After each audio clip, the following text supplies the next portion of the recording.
notre session parallèle d'hier. Je suis Ruth Hall, je suis professeure à PLAS, l'Université de Western Cape, et je suis co-éditrice du JPS et je vais modérer la session d'aujourd'hui. Plusieurs personnes m'ont déjà demandé quelle était la musique que nous avons entendue, iranienne, d'un groupe qui s'appelle Noen, et nous l'avons sélectionnée pour montrer notre solidarité avec les femmes en Iran et notre solidarité. Et nous avons également des œuvres artistiques, notamment Boy Dominguez, notre peintre, un activiste paysan des Philippines qui nous a aidé à créer cette œuvre pour cette conférence et pour le JPS sur les questions climatiques. Aujourd'hui, nous allons tenter d'avoir un peu plus de participation et d'interaction avec vous, le public, et nous allons tenter d'être aussi démocratique que possible. Nous allons vous demander de vous présenter, même si vous l'avez fait hier, une fois encore, dans la boîte de dialogue. Quel est votre nom et d'où venez-vous? Si vous souhaitez poser des questions directement au panel, je vous demanderai de ne pas les inscrire dans le chat, dans la boîte de dialogue, mais plutôt dans la section Q&A, questions et réponses. Et nous avons une brillante équipe de personnes qui vont regrouper ces questions. Grâce à la métaphore agrarienne, je peux vous parler de récolte. Nous allons donc récolter vos questions. Et au terme de notre plénière d'aujourd'hui, je vais partager une fois encore avec vous le programme avec des liens directs qui vous permettront d'accéder aux sessions parallèles. Seule l'une des sessions parallèles bénéficiera de l'interprétation. Il s'agira de la session 8, car nous avons besoin de donner du temps aux interprètes pour s'installer. Cette session va commencer 10 minutes après les autres sessions, à la demi. Donc, en résumé, bienvenue. Et nous sommes ici pour débattre de notre thématique vaste de la diversité des impacts et des réponses au changement climatique dans le monde rural. Alors, hier, nous avons jeté les bases de la crise du capitalisme, le changement climatique crise. Et certains points saillants parlaient de la question urgente dans les luttes au sens plus large, agraires et au sens plus large, vu les engagements pris pour réduire les émissions. Mais le manque d'action, nous avons vu cette question dans le contexte de l'autoritarisme conservateur de droite lié aux politiques économiques conçues pour, bien sûr, pour le service des élites. Cet accaparement du récit, et les participants nous ont parlé de ce récit du climat a été accaparé et les ressources conjointes également, de même que les notions de croissance verte et le capitalisme vert et une contre-stratégie doit être créée pour se réapproprier ce récit. Il y a également des mouvements transverses, intersectionnels et une politique et une éthique de solidarité au-delà de ces dissections. Bien sûr, il y a des questions non résolues qui sortent d'hier liées à l'engagement avec ou sans les États. Nous avons donc déjà beaucoup de vocabulaire, des idées, l'apartheid climatique, le patriarcat climatique, et nous avons des intervenants d'excellence aujourd'hui. Nous avons Natasha Bruna de Mozambique, nous avons Jason Moore qui nous rejoint des États-Unis et Amitabh Bhaskar de l'Inde. Et je vais les présenter dans un instant. Nous allons structurer notre conversation aujourd'hui autour de 3 parties principales. Premièrement, nous allons nous concentrer sur les impacts du changement climatique et comment réfléchir et comprendre les impacts. Ensuite, nous allons partir aux réponses, à l'intervention, les interventions du haut, du bas et comment nous comprenons ces réponses au changement climatique. Et ensuite, nous allons réfléchir aux implications pour différentes luttes, pour la recherche et pour la création d'alliances. Pour lancer le débat, nous pourrions peut-être réfléchir aux récentes expériences de les inondations au Pakistan. Adam Toole nous a parlé récemment de ces inondations qui ont frappé le Pakistan. Il nous a dit « Ceci devrait être un moment charnière dans l'histoire du monde. L'habitude que l'on a de parler du changement climatique comme un risque à venir doit s'arrêter maintenant. Un tiers du 5e pays le plus peuplé du monde, l'un des points chauds les plus sensibles sur le plan géopolitique est submergé. 40 millions de personnes sont déplacées. L'urgence climatique est là. Ceci n'est pas un exercice. » Voici donc une formulation d'Adam Tooze. Nous avons parlé du déplacement forcé par le développement. Nous avons parlé du colonialisme de peuplement, des barrages, des couloirs, l'extraction minière, la protection. Et donc, Natacha, je vais vous demander de commencer. Quels sont les différents aspects du changement climatique que vous voyez dans votre région? Et ensuite, je vais passer à Amita, mais je vais commencer par vous parler de Natacha. Natacha Bruna nous vient de l'Observatorio des Merio Rural au Mozambique. Elle a un doctorat en études de développement de l'ISS aux Pays-Bas. Sa recherche se concentre sur le changement agraire et sur les croisements de l'accaparement des ressources qui ressortent de l'extravitisme et des politiques de l'environnement. Elle est actuellement directrice générale et chercheuse de cet observatoire et auparavant, son travail s'est concentré sur les impacts des investissements à grande échelle, puis se concentrer sur la subsistance et le développement rural. Elle fait également partie d'un collectif d'universitaires activistes qui s'appelle Alternactiva. C'est un collectif pluridisciplinaire qui vise la justice sociale et l'émancipation. Natacha, pour commencer, que voyez-vous comme étant les formes du changement climatique et les impacts directs dans les domaines sur lesquels vous travaillez? Merci beaucoup pour commencer. C'est un honneur pour moi d'être ici sur ce panel, de vous parler du changement climatique et du point de vue des pays du Sud. Pour répondre à votre question, Ruth, je dirais que l'impact du changement climatique peut être interprété de deux manières principales. Premièrement, par bien sûr les manifestations physiques du changement climatique, par exemple les événements météorologiques extrêmes, les impacts sur les moyens de subsistance, sur les villes, sur le déplacement des populations, etc.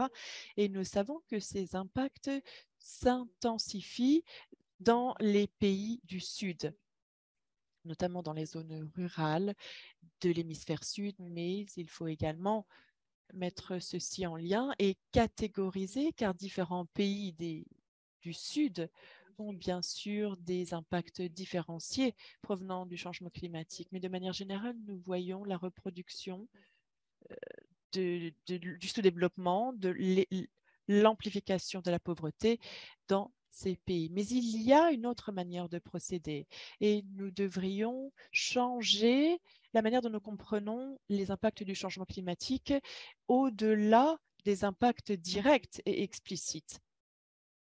Ceci s'inscrit dans le contexte de la mise en œuvre des politiques mondiales pour faire face au changement climatique. Ceci est lié au fait que les solutions visant à contrecarrer ou bien les stratégies visant la lutte contre le changement climatique influencent également le développement rural. Et mes recherches indiquent que puisque ces politiques sont foncières, axées sur les ressources, sur les terres, je peux vous donner des exemples, la promotion de la plantation d'arbres, la promotion des combustibles de biocarburants, etc. Ces types de solutions constituent une nouvelle frontière d'accumulation qui ont des implications négatives sur les moyens de subsistance, telles que l'intensification des expropriations, les accès restreints aux ressources et de manière générale, ceci crée un clivage des stratégies de subsistance rurale. Dans certains cas, ces politiques augmentent l'accaparement des terres et l'extractivisme également. Ce que nous voyons ici est qu'un monde intelligent sur le point de vue climatique voit que ces nouvelles vagues se concentrent sur les pays du Sud. Et donc, ces politiques d'atténuation, en fait, facilitent ces processus d'accaparement des ressources dans certains pays de ces nouvelles frontières de l'accumulation. Merci beaucoup, Natacha. Et je pense que ceci nous aide à passer au-delà de la question des impacts biologiques, physiques, tels que les aléas météorologiques, les températures en augmentation, l'impact sur l'eau douce ou sur les sols. Donc, ceci nous ajoute une perspective et j'aimerais demander à Amita de continuer. Donc, Amita Bhaviskar, qui est professeure en études environnementales en sociologie et en anthropologie à l'université Ashoka en Inde. Ses recherches se concentrent sur les politiques culturelles et de l'environnement et le développement dans les zones urbaines et rurales d'Inde. À l'heure actuelle, elle se concentre sur l'alimentation et les changements agraires de l'environnement dans l'Inde centrale et elle étude l'expérience sociale de la pollution atmosphérique de la chaleur à Delhi. Elle se concentre sur les conflits tribaux, les fleuves, les barrages et elle s'est concentrée sur les zones communes de Delhi. Elle se concentre sur la résistance populaire et les discours d'environnementalisme. Et elle a été récompensée à maintes reprises pour ses travaux sur la sociologie environnementale et les politiques agraires. Merci beaucoup, Amita, et je pense que ceci est un bon lien pour réfléchir au changement climatique et comment ceci peut avoir des liens avec les différentes luttes agraires et autres qui se produisent. Et peut-être pourriez-vous nous parler de votre contexte et de vos travaux, comment vous voyez, comment vous comprenez les impacts climatiques dans le contexte indien particulièrement. Merci, Ruth. Je pense que vous aurez certainement lu, vous avez entendu les protestations très fortes des paysans indiens de ces dernières années. Ce que nous avons vu, c'était qu'à l'élimination des subventions, la crise s'intensifie. L'agriculture ne permet pas à la plupart des familles rurales de vivre. Elles doivent rester dans l'économie locale. Elles doivent essayer de joindre les deux bouts en quelque sorte. Et le changement climatique vient d'ajouter une nouvelle couche à ce stress généralisé. Deux exemples. Premièrement, la plupart des travaux sur cette crise agraire s'est concentré sur les terres, mais l'eau est tout aussi importante en Inde et l'accès aux sources hydriques a été une des limites de l'agriculture. Et de manière générale, ceci a été résolu par les barrages, les extractions minières, les extractions pour les sources hydriques, mais le changement climatique a changé les précipitations, les sécheresses, les tendances, les inondations, et ceci, bien sûr, a exacerbé les problèmes hydriques et les moyens de subsistance ruraux dépendent d'interactions complexes entre les écologies végétales et animales. Et le changement climatique nous montre que les poissons ne trouvent plus de quoi se nourrir en raison de l'augmentation des températures. Et dans les Himalayas, la pollinisation ne se produit plus. À cause des monocultures, nous avons mis tous nos œufs dans le même panier en quelque sorte. Donc l'agriculture est très incertaine et le changement climatique a amplifié ce doute et les risques pour les petits exploitants de la région, pour les travailleurs qui suivent ce legs de dépossession ressentent ces risques. Et ces risques ne font que s'intensifier. Cependant, la vulnérabilité augmente également. Ceci n'est pas nouveau. Même les paysans les plus riches des régions les plus prospères, eux non plus ne sont plus à l'abri. Merci beaucoup, Amita, pour ce que vous venez de mentionner. C'est-à-dire que le discours général du changement climatique est très productif. Il se concentre sur les communautés rurales comme productrices plutôt que, comme vous l'avez présenté, c'est-à-dire une crise plus large de reproduction sociale. La crise est à un croisement. Et le deuxième aspect, et que ceci vient s'ajouter aux crises de capital et de labeur. Et je pense que nous devrions élargir cette perspective, ce point de vue, et peut-être revenir en arrière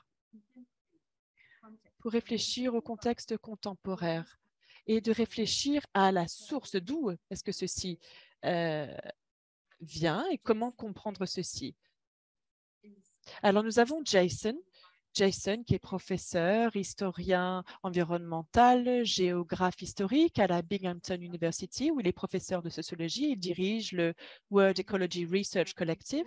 Il est également auteur et rédacteur de différentes œuvres, notamment Capitalism in the Web of Life, Anthropocene au Capitalocene. Je comprends que ces mots, vous les comprendrez dans votre langue, Anthropocène, Capitalocène par exemple. Et avec Raj Patel, il a co-rédigé A History of the World in Seven Cheap Things. Il a été lauréat de différents prix. Bienvenue Jason et merci de vous être levé très tôt. Vous avez donc remis en question l'idée de l'Anthropocène, cette idée que le changement climatique est le résultat de l'humanité et le timing également de cette ère, de cette époque dans laquelle nous nous trouvons associés avec la révolution industrielle, comme s'il fallait juste éliminer l'énergie sale. Alors, qu'est-ce que le capital et le capitalisme et pourquoi est-ce que maintenant, en fin du XXe siècle, du XXIe siècle, avec ce néo-capitalisme, qu'est-ce qui nous donne lieu à cette nouvelle manière de réfléchir au changement climatique et des impacts du changement climatique? Merci, Ruth. C'est une excellente question. Et tout ce que j'ai déjà dit va avec ce qu'ont dit Amita et Natacha. Pour moi, la plus grande faiblesse de la gauche contemporaine dans le monde universitaire et en dehors, c'est ce que j'appellerais une fuite en avant par rapport à l'histoire du monde. Et c'est une conséquence de l'idéologie néolibérale, la fin de l'histoire et les arguments sur le clash des civilisations.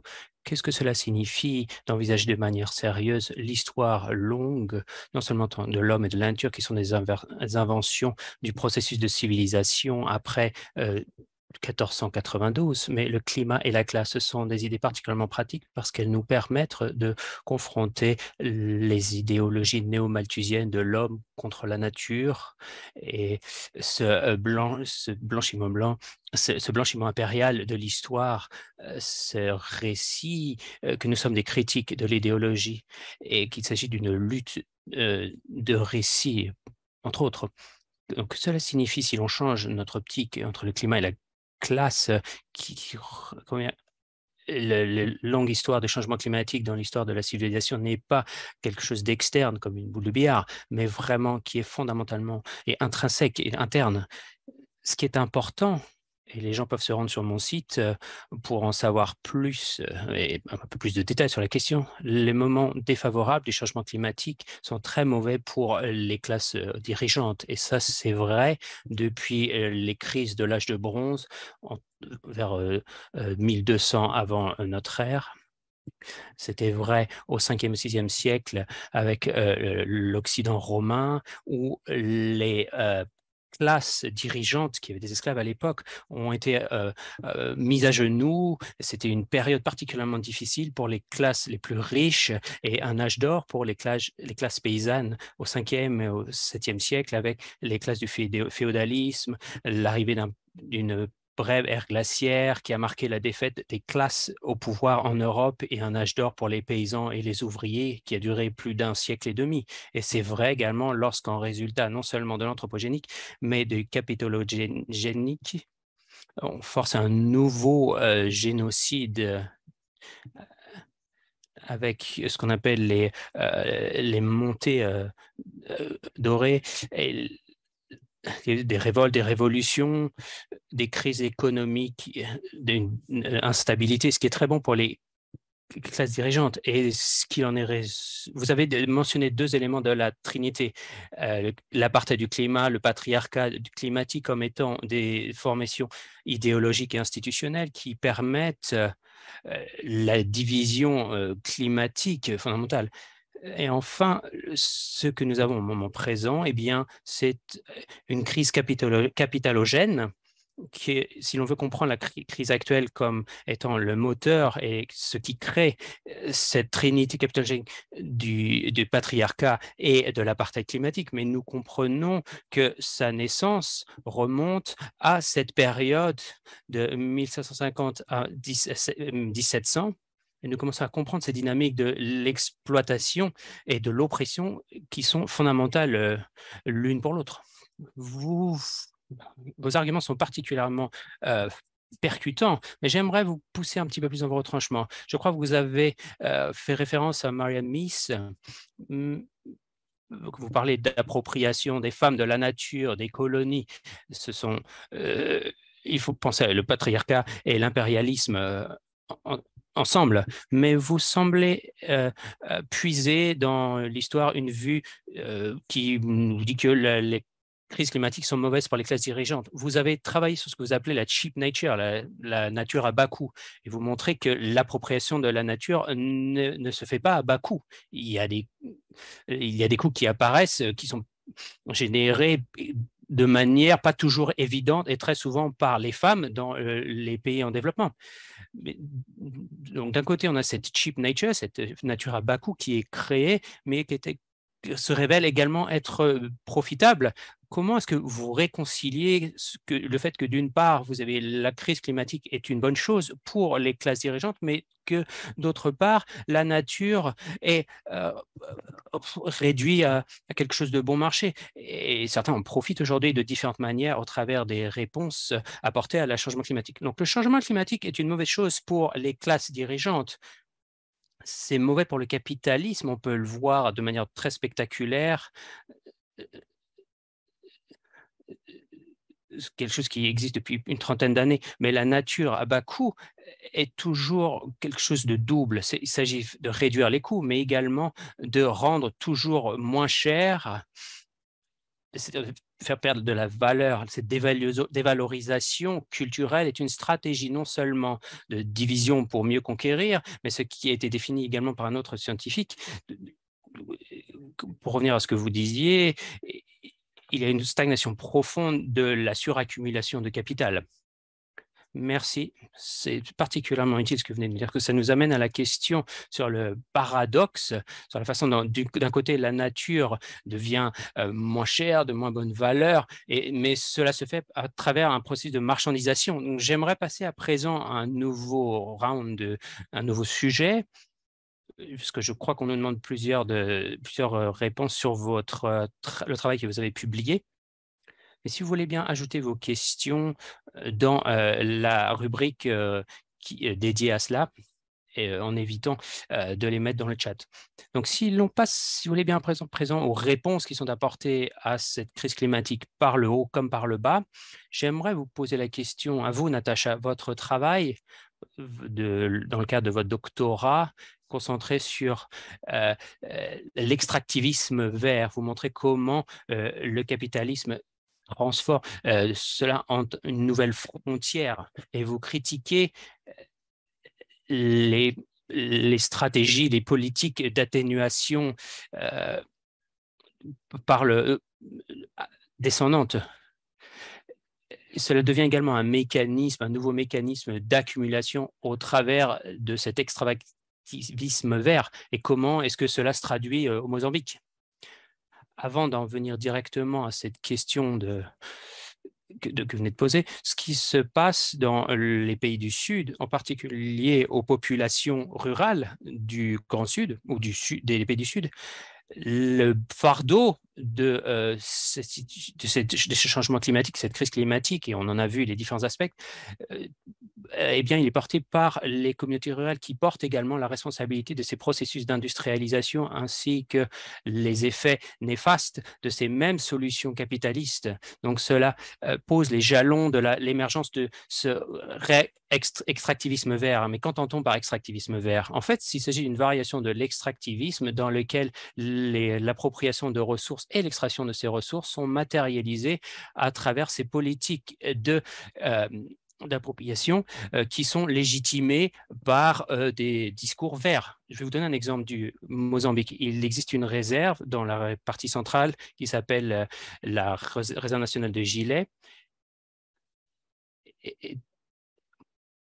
Et ce qui se passe, c'est que des foyers ruraux qui vivaient dans les environs de cette réserve ont perdu l'accès aux leurs sources de subsistance. Ils n'étaient plus autorisés à chasser, à pêcher, n'avaient plus accès aux autres ressources de la forêt qui étaient pourtant essentielles à leur survie.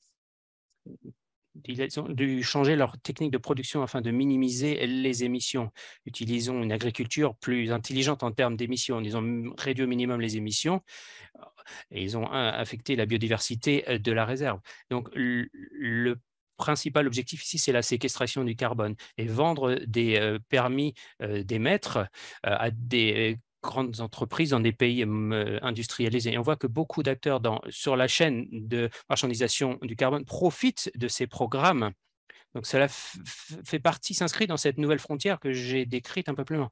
Nous avons des investissements dans des projets de replantation d'arbres, mais également des projets de conservation qui extraient quelque chose. Et ce qu'ils extraient, ce sont des droits d'émission.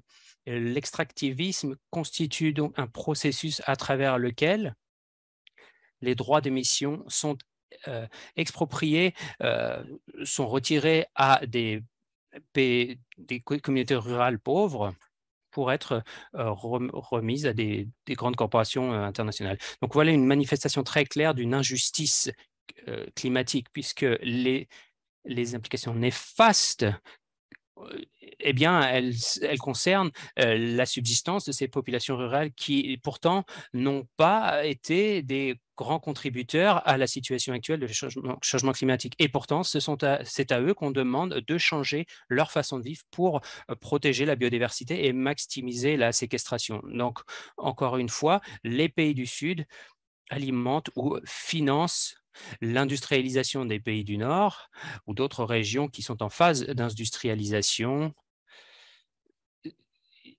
donc des populations rurales qui financent l'accaparement de terres ou l'extractivisme d'autres pays. Et tout cela se produit au détriment, ou cela est payé par les populations rurales autour de la réserve naturelle de Gilet.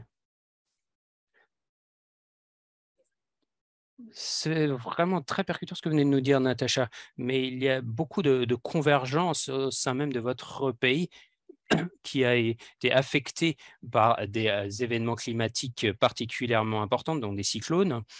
Toutefois, il est au centre de l'extractivisme vert. C'est aussi la cible des grandes industries gazières et pétrolières, donc des carburants fossiles, l'exploration pétrolière et tout cela.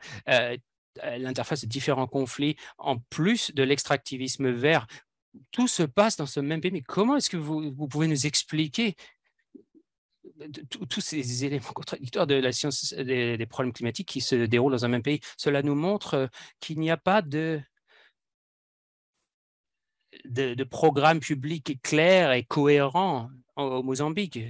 Tout est façonné par des ressources externes, des intérêts externes. Nous devons comprendre que la plupart des pays d'Afrique et leurs gouvernements peuvent être de nature autoritaire, mais ils sont également les otages des institutions financières internationales, ce qui veut dire que la voie du développement pour ces pays est jalonnée ou façonnée par la Banque mondiale, le Fonds monétaire international, d'autres organisations internationales. Donc, nous n'avons pas l'autonomie et la capacité pour concevoir un modèle de développement qui donne la priorité aux besoins internes et aux enjeux du pays. Et nous continuerons d'avoir des politiques qui vont à l'encontre de ce qu'il faudrait faire et qui ne favorisent pas l'indépendance. Merci beaucoup pour ce point. Je vais revenir avec vous, revenir vers vous, Amita. Je crois que vous aussi, vous êtes confronté à des problèmes d'alternatives. Vous avez fait face à de grandes manifestations d'agriculteurs en Inde. Et quels sont les enseignements que l'on peut tirer concernant les potentiels de réponse aux crises climatiques qui ne sont pas seulement à propos du climatique, mais qui incluent le climat dans une perspective plus large, sans tomber dans les écueils du nationalisme indien. Une potentiel pour les agriculteurs indiens de créer des alliances plus vastes. Je vais y revenir dans quelques instants, mais pour l'instant, j'aimerais résumer quelques-unes des questions qui nous ont été envoyées. Javier nous dit, Jason Moore parle qu'un climat négatif et mauvais pour les classes dirigeantes. Si l'on prend l'exemple de l'Europe, l'histoire de l'Europe, est-ce que cela est vrai pour les pays hors d'Europe? Et toujours pour Jason, quelqu'un me dit comment est-il possible que le processus de nature réduit la valeur à travers les crédits de carbone? Je crois que vous avez répondu en partie. Et Livia nous dit, pourrait-on aller un peu plus en profondeur sur la question de la stagnation de l'accumulation du capital au cours de la crise du coronavirus? Avant même 2008, nous avions vu les classes dirigeantes qui ont profité de cette crise. Donc, encore cette question, ne jamais gaspiller une bonne crise. La financiarisation et la croissance des économies virtuelles ne reposent pas sur des réalités concrètes, mais sont tout simplement basées sur la spéculation. Pensez-vous que ces changements peuvent avoir lieu? Et peut-être qu'on pourra avoir une question sur la technologie, ajouter la question de la technologie dans ce contexte. Mais on y reviendra un peu plus tard pour la réponse. Mais à vous, Amita, en pensant à ce que nous avons pu apprendre de ces manifestations des agriculteurs, quels sont les autres moyens d'établir des connexions en réponse au changement climatique et aux crises agraires plus vastes liées au capitalisme? Qu'est-ce qu'on a tiré comme enseignement de ces manifestations? Amita, si vous voulez bien allumer votre micro. Je vous prie de m'excuser. Je voulais réserver cette question des alliances pour un petit peu plus tard, lorsqu'on parlera des implications des crises et de ce qu'on peut faire par la suite. Et plutôt vous parler des réponses aux crises climatiques qui, selon moi, indiquent certains des enjeux sur la façon dont nous pouvons travailler ensemble afin d'aboutir à une justice agraire et agricole. Pour revenir aux derniers événements en Inde, il y a 2 points qui me marquent tout particulièrement. Le premier, c'est la question de la justice agroécologique, le mouvement des agriculteurs sur la pollution liée à l'agriculture toxique qui détruit l'environnement, une crise qui a été amplifiée par le changement climatique. Et cela a été particulièrement assourdissant. Mais cela peut aussi se comprendre parce que pour la plupart des agriculteurs du nord de l'Inde qui ont bénéficié de cette révolution verte, eh bien, on leur a fait oublier d'autres formes d'agriculture avec des cultures qui étaient plus adaptées, mieux adaptées aux climats locaux. Donc, leur réponse a été d'exiger que l'État continue de subventionner la cultivation à capital intensif pendant 2 générations. Peu importe que le système soit à présent brisé. Les agriculteurs dans d'autres parties du pays qui étaient moins tributaires de subventions,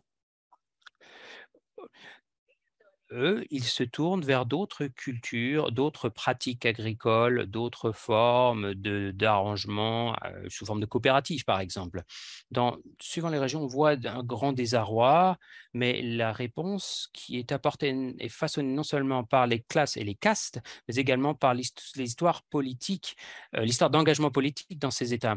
Et le point suivant que j'aimerais faire, c'est particulièrement important pour bien comprendre le problème et les perspectives qu'offre le changement climatique. Nous connaissons bien le langage de l'Anthropocène avec le nous mondial, le nous global, et permet de légitimiser les solutions technologiques. Ça nous a permis de nous cibler sur les relations les négociations internationales, le gouvernement indien en tant que pays post-colonialiste qui exerce son droit de se développer, a pris une position de morale supérieure, sans reconnaître les grandes disparités sociales entre classes. Et ce qui est particulièrement plus frappant, c'est que le gouvernement s'est déterminé s'est engagé en faveur d'une production basée sur les énergies fossiles en partenariat avec les corporations, y compris en particulier le groupe Downing. Donc les politiques du gouvernement autour des extractions minières, de l'eau et des terres a été particulièrement néfaste pour ce discours de développement national en fait, ce double entendre est typique de ce que l'on voit, constate au Mozambique, où vous avez des extractions de pétrole et de gaz avec où on prétend également jouer la conservation. Bien sûr, ceci ne se produit pas par hasard. Donc, Jason, peut-être votre point de vue sur cette réponse au changement climatique, à cette crise climatique au niveau macro. Comment les réponses ressortent du capital de manière transnationale. Donc, il y a peut-être des réalités qui nous donnent des réponses cohérentes et conscientes. Et vous avez parlé de la classe impérialiste transnationaliste. Alors, quelle est cette classe et comment comprenez-vous sa stratégie ou de réponse? Très bonne question. Et deuxième point, je voudrais parler de l'université de la diversité. C'est ça la beauté des dialectiques.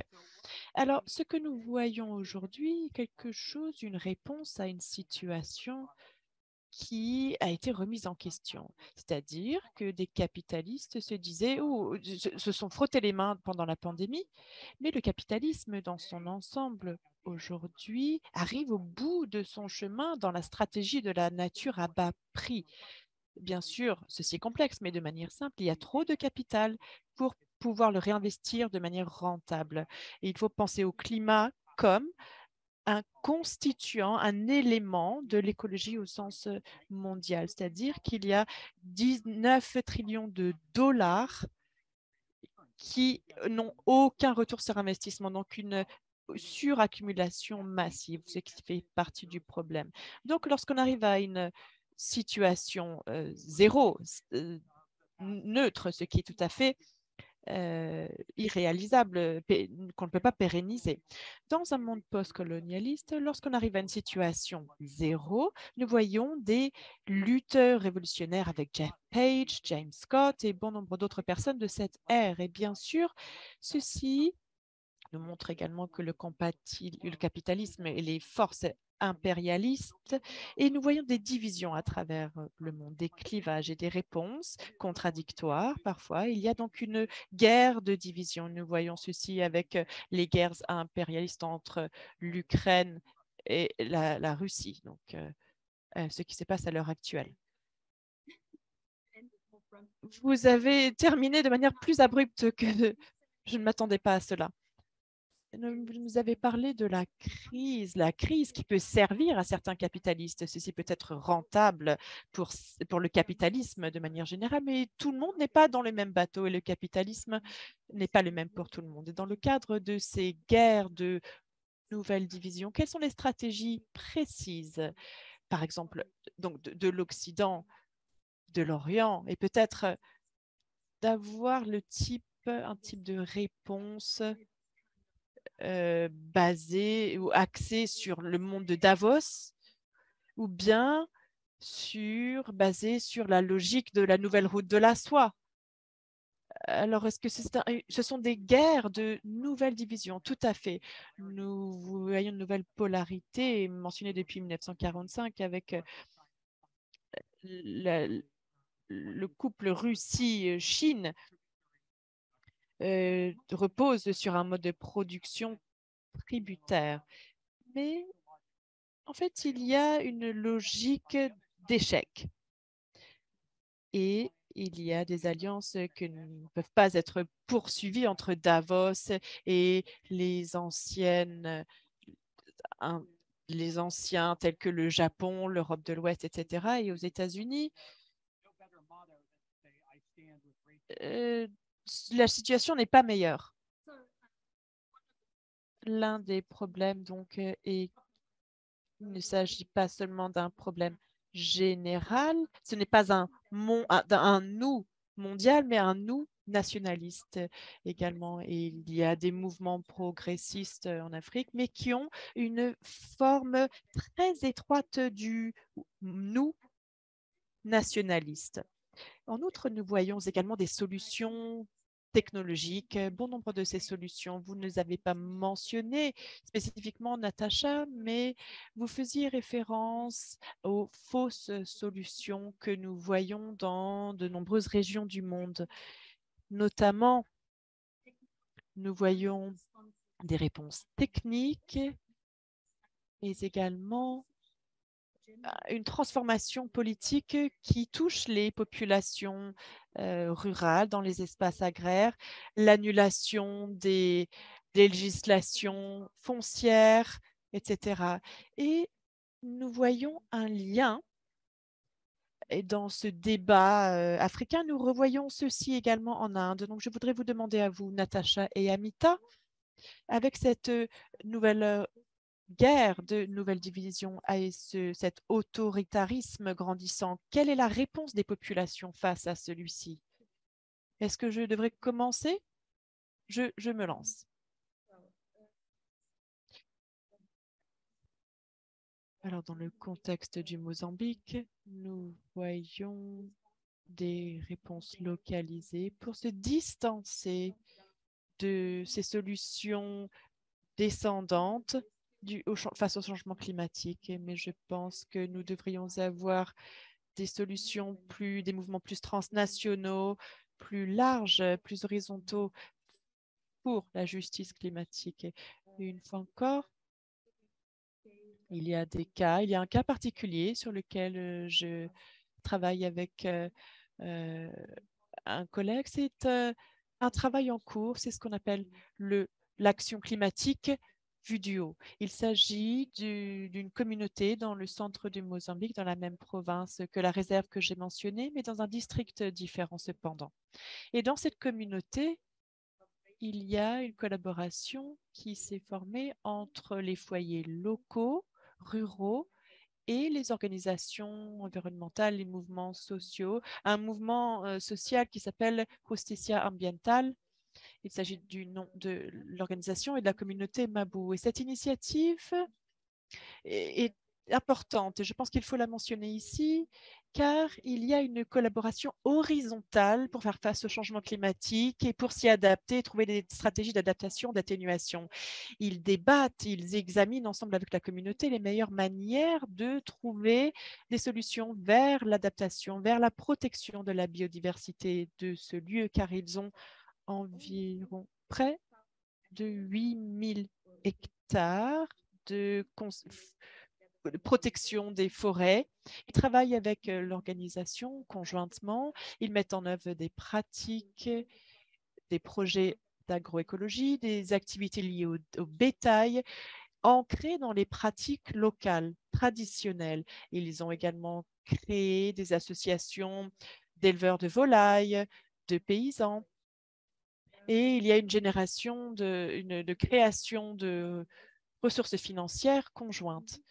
Et ceci est toujours adapté, réadapté. La conceptualisation fait toujours l'objet de modifications grâce à l'inspiration, grâce à la co-création de la communauté elle-même.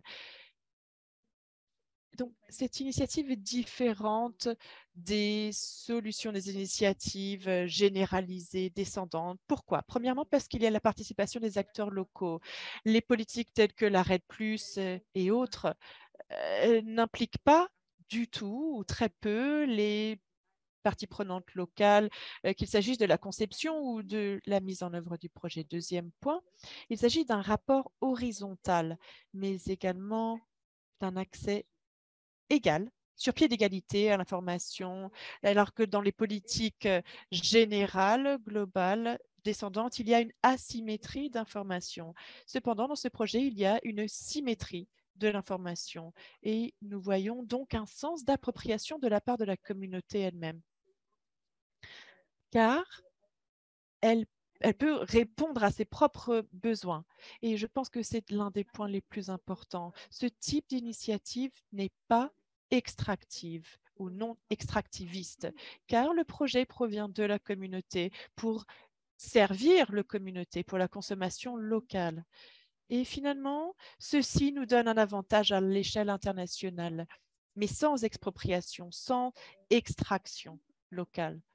Mais je voudrais vous dire, avant de conclure, que ces initiatives, bien sûr, comportent leurs propres problèmes. Nous avons parlé, par exemple, des problèmes de genre. Et les femmes portent le fardeau des ramifications du changement climatique. Et même dans le cadre de cette initiative et dans cette action climatique du bas, il y a des questions liées au genre, car ceci fait partie de la culture.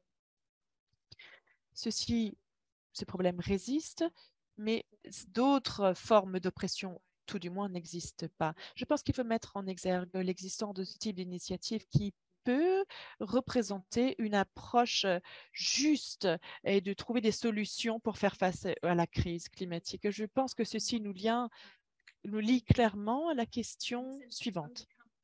Comment surmonter ou comment réfléchir à ce manque de lien entre la caractéristique mondialisée de la crise climatique et l'ampleur des réponses du haut, du bas. Et bien sûr, ceci est un défi de taille. D'autres, peut-être, informations de la part de Amita. Je voudrais également vous dire que dans la session questions-réponses, nous aurons plus d'informations à ce sujet. L'exemple des inondations au Pakistan, qui n'est pas contributeur au changement climatique, mais il souffre à cause d'autres. Comment trouver des solutions? Ahmed nous parlait de la destruction des moyens de subsistance, du bétail, etc. Et nous voyons que ces inondations sont dues au changement des conditions climatiques, ce qui entraîne des pénuries. Et lorsqu'on parle des impacts, il faut parler bien sûr des impacts du changement climatique, également des réponses au changement climatique, mais également l'adaptation et l'atténuation, mais également les liens pour sur le fonctionnement des systèmes alimentaires. Et Antolin, hier du Pérou, qui représentait la Via Campesina, nous parlait du système alimentaire qui était le point d'entrée par lequel nous devions aborder la question de la crise climatique et le capitalisme. Alors, pour le Pakistan, Hashim Rashid nous dit que l'un des problèmes principaux de pays auxquels sont confrontés les pays comme le Pakistan sont que les géographies agraires ont été créées par le colonialisme. Et donc, les mouvements généraux d'agriculteurs ne peuvent pas imaginer un futur différent dans un contexte similaire. Comment commencer à se distancer? Comment changer radicalement et reformuler ces espaces agraires du XXe siècle en harmonie avec les défis écologiques d'aujourd'hui? Comment changer quelque chose qui existe depuis des décennies et des siècles? Amita, pourriez-vous peut-être répondre à cette question de Méziska Damari? Comment répondre à la question des systèmes agricoles alternatifs? Certains diraient qu'ils ne sont pas rentables et qu'ils ne sont pas réalisables dans, dans certaines régions dominées par l'agriculture en Inde. Et une question en espagnol qui a été traduite. Quel est le problème de la logique de la reproduction du capital qui dépend de l'agrochimie? La stratégie paysanne est cohérente lorsque si l'on se base sur les petits producteurs, les petits exploitants. Et enfin, avant de vous redonner la parole, Amita, il y a une autre réponse que j'aimerais partager avec vous dans un instant. On demande plus d'informations, s'il vous plaît, sur votre travail au Mozambique, Natacha, et notamment les luttes à Mabé et votre travail avec Justicia Ambiental et ce qui a été créé par la mobilisation du ProSana programme, par exemple, le programme qui a été l'une des tentatives principales pour l'annexe pour annexer une partie de votre pays. Alors, des réponses pour le contexte en Inde et au Pakistan. Alors, il y avait une question concernant la viabilité de tout type d'agriculture. Eh bien, je voudrais vous dire que il faut réfléchir à la viabilité et comment celle-ci est construite par les politiques étatiques. Une politique de l'alimentation à bas prix a nécessité d'énormes ressources aux dépens des contribuables sur certains modèles précis, tributaires des subventions sur ce qui devrait être des biens publics, l'eau, les terres, la faune et la flore qui composent la biodiversité. Donc, la question concernant la faisabilité, la viabilité, il faut y faire très attention. Il faut savoir qu'est-ce qui est viable, pour combien de temps, pour qui et qui en paye les frais. Je pense que lorsqu'on parle d'agriculture durable, selon la définition, il y a différents coûts et avantages. Lorsqu'on parle de l'agriculture par la révolution verte, ceci est étayé par des types de soutien gouvernementaux. Lorsque l'achat est subventionné ou bien que l'alimentation est à bas prix. Au Pakistan, bien sûr, qui ont souffert de cette inondation, nous avons connu cette situation en Inde, dans le sud de l'Inde également, et le sous-continent indien partage les moussons qui changent également avec le changement climatique. Et ces choses naissent en temps de crise et l'attention du public diminue. Et on n'a pas ce sens vraiment des manières systémiques qui font que le changement climatique s'étend à l'échelle planétaire. Mais il y a également différentes formes de capitalisme au niveau rural et au niveau national et local. Et l'eau ne peut pas pénétrer dans le sol dans certaines zones. Pourquoi? À cause du développement urbain qui s'est produit dans ce qui était auparavant des plaines ou des fonds, des bassins versants, etc. Mais nous voyons également la déviation des fleuves et des rivières qui, bien sûr, diminue l'accès de certaines populations sur l'ensemble du sous-continent. Mais ceci n'est pas ajouté à nos priorités politiques. J'aimerais approfondir ce point. Lorsque l'on parle des politiques actuelles, contemporaines, généralement, nous voyons une augmentation du chômage, une augmentation de l'inflation, et cette crise économique est particulièrement grave, notamment pour les jeunes éduqués qui voient que le futur n'est pas très prometteur. Ils voient le futur dirigé par le capitaliste et ils voient que d'autres personnes s'enrichissent alors qu'eux ne le sont pas. Ceci entraîne un ressentiment de leur part.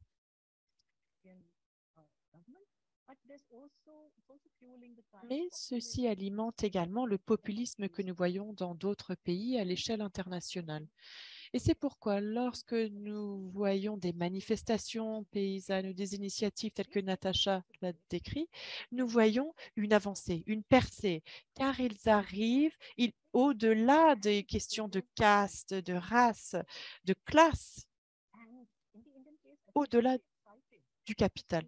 Et en Inde, je pense qu'il est intéressant de voir la naissance de ces nouveaux mouvements qui atteignent les paysans. Et il y a une création d'alliances contre les déplacements, contre le capital des grandes multinationales. Et je pense que ces alliances peuvent se voir. Elles luttent contre la justice, pour la justice climatique par d'autres moyens, outre leur liste d'actions. Bien sûr, il y a des contradictions et il faut les aborder par le dialogue, par le débat. Et comment minimiser les défis qui existent parce que la capacité d'organisation collective a été détruite systématiquement ces dernières décennies. Il faut donc trouver des solutions alternatives, mais elles aussi ont été appauvries. Et lorsque les États emprisonnent les activistes, voici la situation actuelle. Voici ce contre quoi nous devons nous préparer. C'est une longue lutte, ardue, mais nous devons poursuivre avec espoir, quelle que soit la victoire que nous cherchons. La justice écologique concerne la lutte pour la vie, pour la planète, et nous devons créer de manière continue, nous devons persévérer et nous avons parlé des crises qui peuvent être également des opportunités, des possibilités que Jason nous le disait. Et donc, comment transformer ceci en possibilité? Comment l'exploiter pour trouver une justice climatique et agraire d'autant plus accrue? Voici le défi qui se présente à nous. Merci, Amita. Permettez-moi à présent d'adresser cette même question à Jason. J'aimerais avoir votre réponse. Si les gens ont besoin, ou trouvent des formes d'alternatives à différentes échelles, que pensez-vous des implications de la lutte sur la base de votre analyse de la nature de la crise climatique qui émerge de et à l'intérieur de et à cause du capitalisme et pour vous, comment pouvons-nous aller de l'avant? Natacha, l'intervention était particulièrement intéressante et je tiens à appuyer ce qu'elle a dit.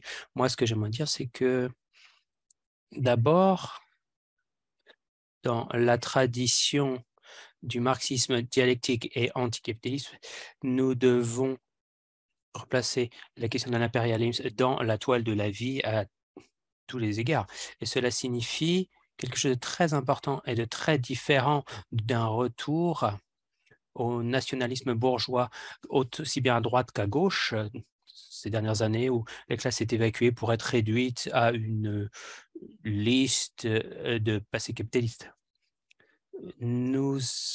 Pour ce que nous devrions faire, je ne suis pas sarcastique dans ce que je dis, c'est très, très sérieux. C'est un discours à la décroissance, les New Green Deal.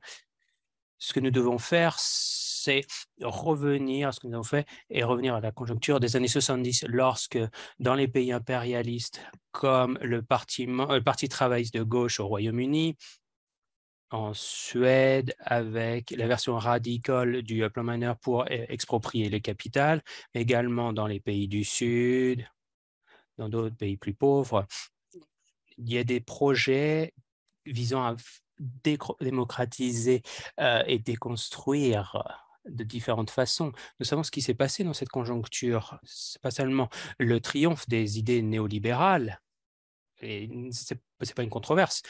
Un MI5, un coup de CIA contre le gouvernement de Wilson à l'époque, c'est la destruction des efforts des Yandey, les efforts impérialistes d'Afrique du Sud, tout un ensemble de processus.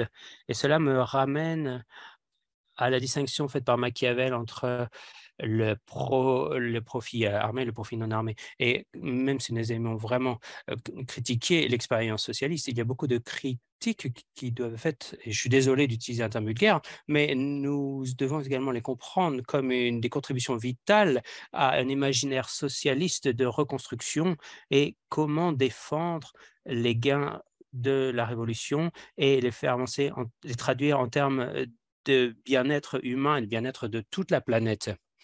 Comme Saul l'a dit, la défaite des nazis par les soviets était un grand avancée pour la planète et l'humanité.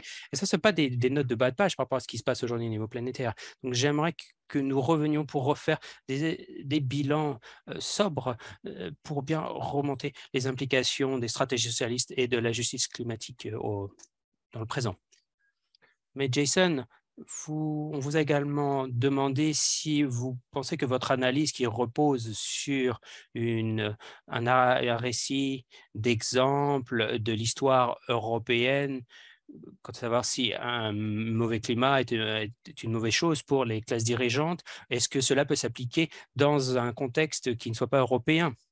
Il y a deux éléments dans cette réponse. D'abord, l'arc impérialiste et l'arc plus large. D'abord, Rome et les civilisations de l'âge de bronze n'étaient pas européennes.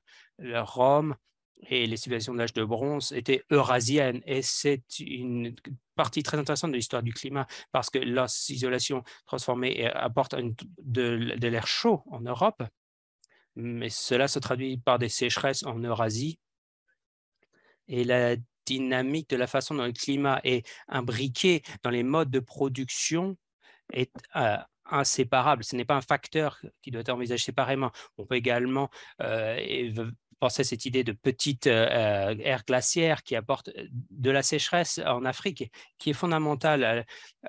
Pulsation de cette idée de frontière et d'apartheid climatique et de patriarcat climatique. Il y a donc des zones de croisement climatique avec des impacts correspondants. Et je pense qu'il faut les étudier de la même manière que la Chine y a survécu. Ils ont réussi à survivre lorsqu'ils sont parvenus à fusionner les deux plus grandes rivières qui étaient plus stables. Au XVIIe siècle, de mener tout cela vers les tropiques.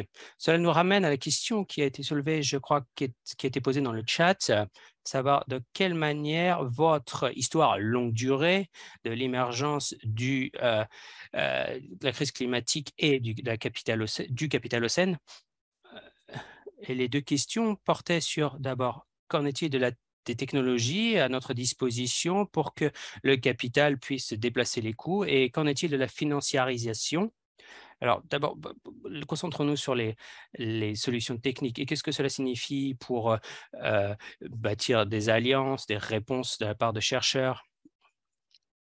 Pour bien comprendre la portée de déplacement des coûts à travers la technologie et la financiarisation. La réponse la plus courte que je vous donnerai, c'est que la financiarisation et les histoires technologiques dépendent de la frontière et de nature bon marché. C'est le cas aussi pour les énergies fossiles, qui consiste... Nous sommes au beau milieu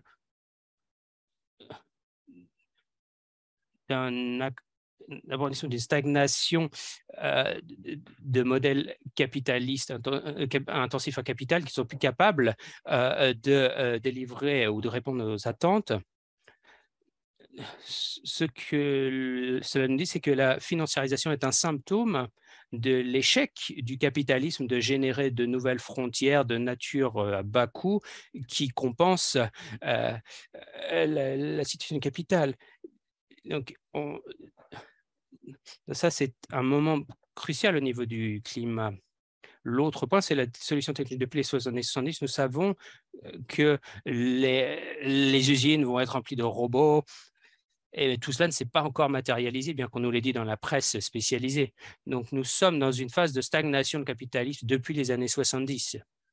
Je vais devoir vous dire après une question directe parce qu'il va falloir qu'on conclue. À part décrire ce contexte et comment nous sommes arrivés là, qu'est-ce que cela signifie en termes pratiques, en termes de réponse? Cela signifie bâtir un mouvement politique qui soit capable de démocratiser les processus de placement et que l'on connaît comme étant des processus d'accumulation de capital. Comment faire? Eh bien, d'avoir socialiser des secteurs économiques clés afin de poursuivre une stratégie de justice sociale. On a déjà vu que c'était le cas dans différentes parties du monde. Et Natacha, j'aimerais vous donner l'opportunité, peut-être, Amita, vous nous avez déjà donné votre conclusion un peu plus tôt, mais peut-être, Natacha, vous pourriez nous mener vers cette conclusion en nous donnant votre opinion sur cette lutte, cette réponse au changement climatique, mais également l'extractivisme vers l'expansion des énergies fossiles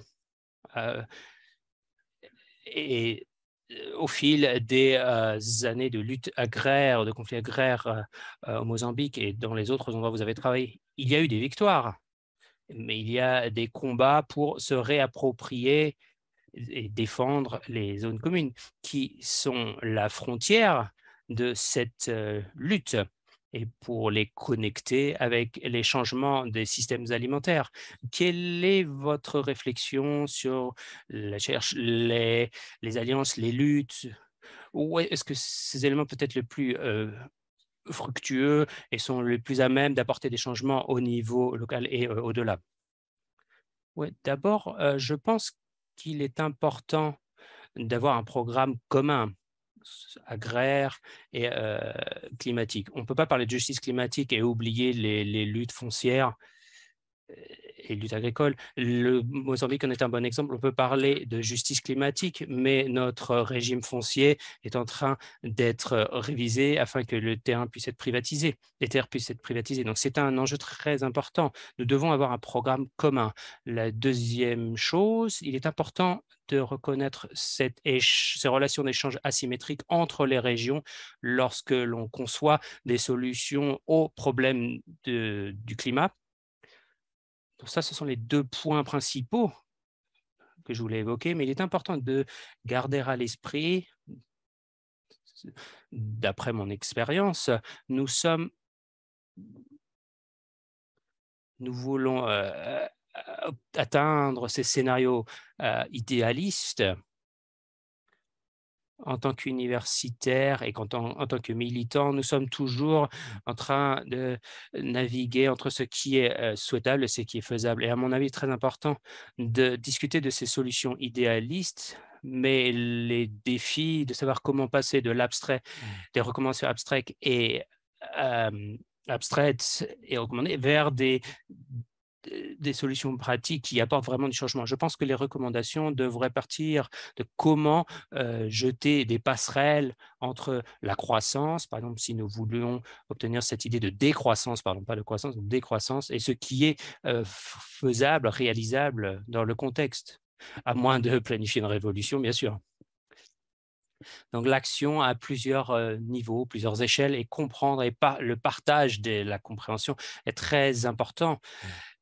Tous ces points. Donc, je tiens à remercier chaleureusement tous nos intervenants pour vos formidables expériences et votre générosité et votre considération. Nous allons revenir sur nombreux de ces sujets au cours des 2 prochaines journées, en particulier lors des 2 plénières de mercredi et jeudi. Mais avant que nous finissions cette séance, j'aimerais partager avec vous une capture d'écran afin de vous indiquer où vous pouvez vous rendre. Si vous cliquez dans le chat, il y a un lien qui vous emmène vers la version du programme, ce qu'on appelle une cheat sheet, qui contient les liens qui vous permettent d'accéder aux sessions parallèles. Donc, il vous suffit de cliquer sur ce bouton pour accéder au programme et toutes les sessions parallèles sont indiquées par la couleur rouge. Donc, c'est très facile à trouver. Ce sont les sessions 5 à 8 et je vais vous montrer à présent à quoi cela ressemble. Donc, vous vous rendez sur cette page, vous cliquez sur le lien correspondant à la session qui vous intéresse et vous accéderez directement à la réunion Zoom.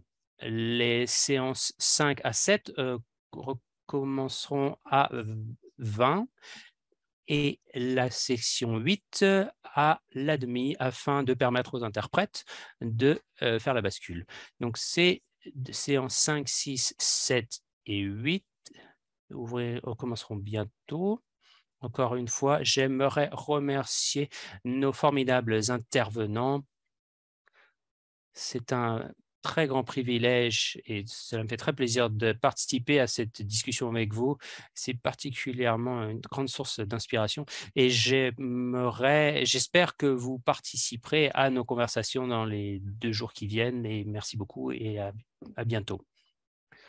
Merci Ruth et merci d'être une formidable animatrice. Merci Ruth. Merci à tous et à toutes. À tout de suite dans les sessions parallèles.